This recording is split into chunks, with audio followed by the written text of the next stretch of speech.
You're watching WJLA 24/7 News, on your side at noon. And getting back to our top story, that U.S. and Israel joining forces to launch airstrikes over Iran. To share his insights about today's developments is retired military officer and former Israeli ambassador to the U.S., Michael Herzog. Good evening. Good evening. You are joining us live right now from Tel Aviv. Tell me what your response is to this latest action. So the war started this morning for us at 8:15 a.m. Since then, we've been numerous times in bomb shelter. Every now and then there's a siren. But most Israelis are hopeful that the outcome of this war will bring about more stability and hopefully a different situation in Iran.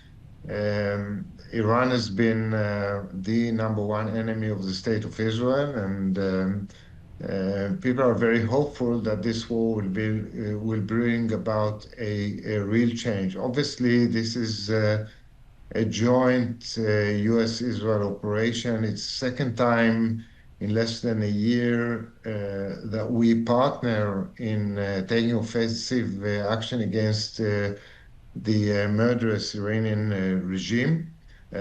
This is a kind of operation that you have to prepare in advance. We are working in concert.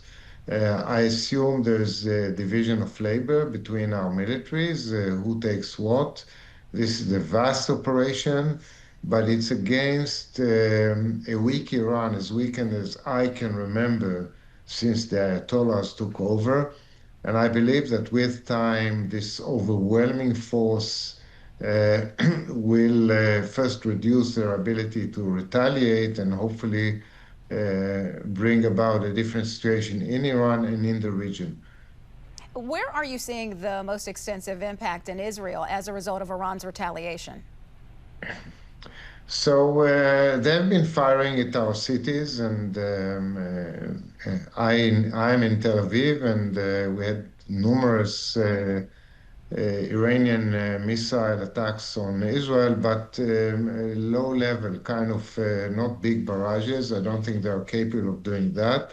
Certainly not what they're hoping for. But they are not pinpointed. They're just firing at cities, and with time, I believe that under the pressure of the U.S. and Israel military operations, their arsenal will be depleted, especially launchers, which are a bottleneck for them, and their ability to fire huge barrages will be gone. How much damage do you expect Iran to inflict on the U.S. and Israel? So they've been launching at U.S. military bases in the region and Israel.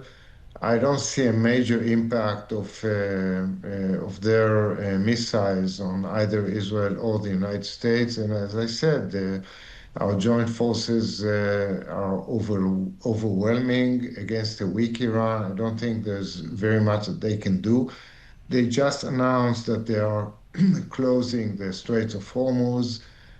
So I assume this will require some operations. I know that in the first strike, the U.S. probably targeted Iranian naval capabilities. This will probably require a task force to go there and open the straits. But I don't think Iran can withstand that force that is right now striking them. The president has warned the American public that there will be casualties. I'm talking about President Trump. If there are significant casualties and if the military action affects global energy prices, do you expect the president to remain on this campaign? Well, the president defined his goals in his speech earlier today. And obviously, and I say it as a retired military general, in any military operation, there's a risk of loss of life and injuries. It comes with the very military operation. And if you're unwilling to take that, don't start the war at all. But I do think that Iran is so weak today that, yes, they can inflict damage and probably loss of life. but not at the volume that some people fear they could. All right, that is Michael Herzog. We thank you so much for joining us today from Tel Aviv. Thank you very much.